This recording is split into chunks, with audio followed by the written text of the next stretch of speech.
বেনাপোলে customs ও বন্দরে স্বাক্ষর জালিয়াতি করে শুল্ক ফাঁকি দিয়ে আনা ৮ কোটি টাকা মূল্যের MS black iron line pipe জব্দ করা হয়েছে। বিস্তারিত জানতে বেনাপোল বন্দরে আছেন সহকর্মী আজিজুল হক। সরাসরি চলে যাচ্ছি তার কাছে।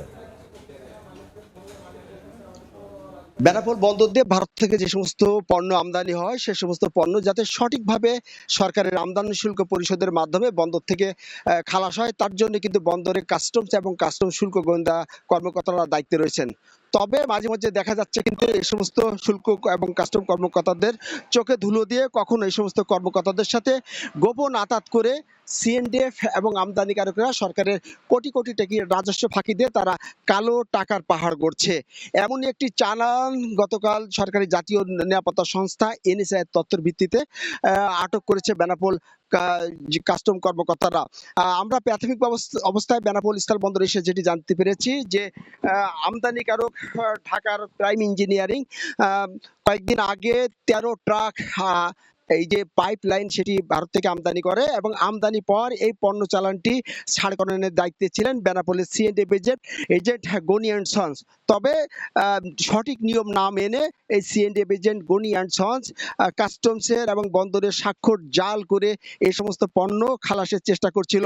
এ সময় জাতীয় নিরাপত্তা সংস্থা NSA গোপন তথ্যের ভিত্তিতে এই পণ্য চালানটি জব্দ করার নির্দেশ দিয়ে কাস্টমকে অনুরোধ জানান এবং কাস্টমস প্রাথমিক তদন্ত করে দেখতে পান যে এই যে সিল জালিয়াতি করা হয়েছে কাস্টমসের সেটির সত্যতা মেলে এবং সত্যতা মিলাই কিন্তু এই পণ্য চালানটি জব্দ করা হয়েছে। এই পণ্য চালানটির মূল্য প্রায় ৮ কোটি টাকা এবং এখানে প্রায় ১ কোটি টাকার শুল্ক ফাঁকির চেষ্টা হচ্ছিল বলে আমরা জানতে পেরেছি।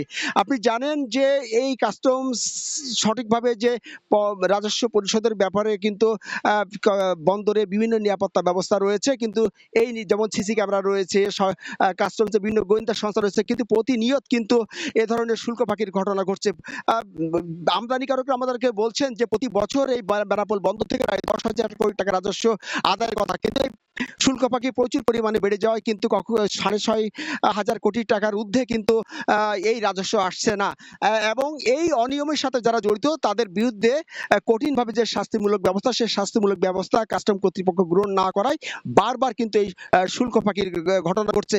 NSA এর সাম্প্রতিক অভিযানে আমরা দেখতে পেয়েছি ১৮ কোটি টাকা সালফিউরিক অ্যাসিডের চালান, ৩ টন গোল্ড পাউডার, ক্যাপসিয়াম চালান এবং বিভিন্ন ধরনের মাদক দ্রব্যের চালান কিন্তু বেনাপোল বন্দরে যে সরকারি নিরাপত্তা সংস্থা NSA তারা জব্দ করে কাস্টমকে সহযোগিতা করেছেন রাজস্ব আদায়ের। তো এই ছিল বেনাপোল স্থল বন্দর থেকে যে 13 ট্রাক আয়রন যে লাইন পাইপ জব্দ করেছে এবং সিএনডিএফ গনি অ্যান্ড সন্সের যে অনিয়ম বা জালিয়াতির ঘটনা ধরা পড়েছে তার সর্বশেষ। এতক্ষণ সরাসরি যুক্ত ছিলাম বেনাপোল থেকে।